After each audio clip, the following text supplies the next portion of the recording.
Hola. Bueno, sigamos con construcciones de hormigón armado, con el cálculo de la losa unidireccional.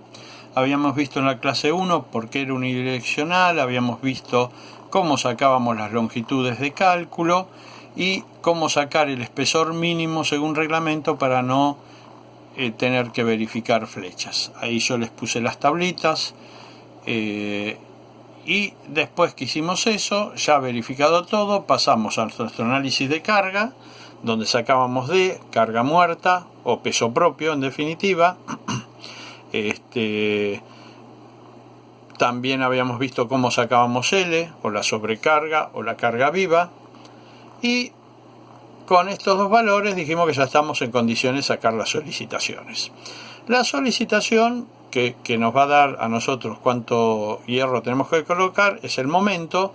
El momento, por ser una viga simplemente apoyada, una barra simplemente apoyada con carga uniformemente distribuida, es Q por L cuadrado sobre 8. Ahora bien, ¿quién es Q? Antiguamente, o si uno sigue usando la norma vieja, Q era la suma de D más L. Eso después se lo afectaba por un coeficiente de seguridad a la tensión del elemento que estábamos calculando, y ese era un diseño por tensiones admisibles donde lo que yo hacía era sacar una sección en función de una tensión máxima admisible. Esa tensión salía de dividir un coeficiente de seguridad y ese coeficiente afectaba tanto a D como a L. Para el caso nuestro, o la norma actual, el dimensionamiento es por factores de carga y resistencia, donde lo que se hace es diferentes, se hacen combinatorias de las diferentes cargas, multiplicándola por factores. Esos factores los da la norma y uno lo que obtiene acá son 7 cargas, o sea, para nuestra misma losa vamos a tener 7 cargas requeridas o 7 cargas últimas. Obviamente nuestra losa no tiene todas estas solicitaciones que dice acá. Nuestra losa tiene D y tiene L, nada más. S, que es nieve, no tiene. El efecto por cargas horizontales no tenemos, empujes de suelo no tenemos, viento no tenemos. Entonces nuestra losa se limita a únicamente las dos primeras combinaciones para sacar la carga última. De esas dos cargas últimas que sacamos, vamos a utilizar la mayor. Con esa carga mayor es que sacamos nuestro momento. Antes o después de sacar el momento hay que pasar de esa carga última o carga requerida, hay que pasar a lo que se llama el valor de diseño. Ese valor de diseño surge de afectar esas cargas últimas por 0,9 en nuestro caso, que es un factor de resistencia. El factor de resistencia depende del tipo de solicitación, 0,9 para flexión. Y ahí sí hacemos Q por L cuadrado sobre 8 y sacamos nuestro momento de diseño, que es 8,47. Con este momento es con el que vamos a trabajar para sacar el hierro. Ahora bien, antes de hacer eso necesitamos fijar dos valores. En realidad 3. Uno es la tensión de fluencia del hierro que vamos a usar. El hierro que se usa para este tipo de estructura es el tipo 3, que tiene 420 megapascal de tensión de fluencia. El segundo valor es la resistencia del hormigón, o la resistencia característica del hormigón. Hay una limitación en esta elección. Uno antiguamente la elegía según una cuestión económica, o si la hacía en obra ponía el valor más bajito de acuerdo a qué calidad yo podía contar o llegar a aspirar, a qué resistencia podía yo aspirar en un hormigón en obra. Pero ahora, antes de fijar eso, no es arbitrariamente como antes, sino que depende de algo, que es la clase de exposición a la cual va a estar expuesta nuestra estructura. La norma da distintas designaciones a distintos tipos de exposiciones.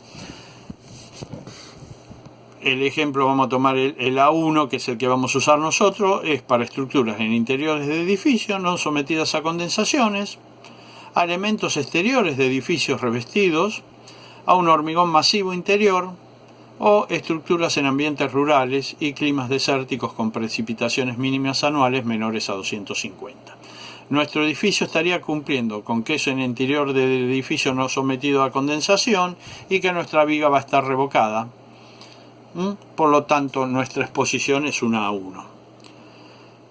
Si nosotros después vamos a la tablita 2.5, dice que para una exposición a 1 y para un hormigón armado, nuestra F'C mínimo a considerar es de 20. O sea, nosotros podemos calcular con 20 megapascales como resistencia característica. Si queremos calcular con 30 también lo podemos hacer. 20 es el mínimo. De todas maneras, 20 es el mínimo para estructuras de hormigón armado. O sea, la norma dice que si la estructura va a ser de hormigón armado, la resistencia característica mínima es 20. En general, a medida que la exposición se hace más extrema, o sea, si ya yo lo tengo a la intemperie, si lo tengo en lugares que se va a congelar, si lo tengo en zonas cercanas a costa de mar, en general me aumenta la resistencia. ¿Por qué aumenta la resistencia? Porque acuérdense en que uno de los factores más importantes que teníamos que controlar para conseguir hormigones de alta resistencia es la relación agua-cemento. Una resistencia de 30 me va a exigir a mí una relación agua-cemento menor que una resistencia de 20, y al disminuir la relación agua-cemento, lo que yo estoy disminuyendo son las posibilidades de que el agua penetre en el hormigón y así llegue a la armadura. Entonces, bueno, a esto lo que le tenemos que sumar, y por el mismo tema, es qué recubrimiento le voy a dar yo a la armadura. O sea, ¿a cuánto voy a dejar la armadura del filo del exterior? Ese valorcito, que es el recubrimiento, también obedece a valores mínimos según dónde va a estar expuesta. En términos generales, para hormigones no expuestos al aire libre ni en contacto con el suelo, ese valor se toma de 2 centímetros. Fíjense que, por ejemplo, en hormigones, cuando calculemos base, ese valor está en 5 centímetros. ¿Sí?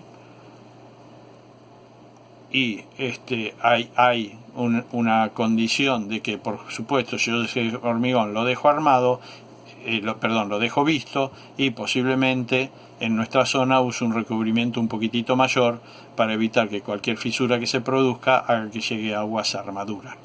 Ese es el tema también un poco, por qué estructuras que se han dejado expuestas a la intemperie durante mucho tiempo prácticamente no sirven más porque ya no me garantiza una estructura que estuvo 20 años, donde hay lluvia, nieve, congelación, etcétera, sismos. No me asegura a mí que esa estructura ya no se haya fisurado su hormigón y se haya corroído de alguna forma el hierro. Bueno, por ahora esta vino fácil, la que viene ya se va a empezar a complicar, así que no se dejen estar chiquitos, pasen esto y traten de estar al día, así podemos avanzar. Beso y acuérdense.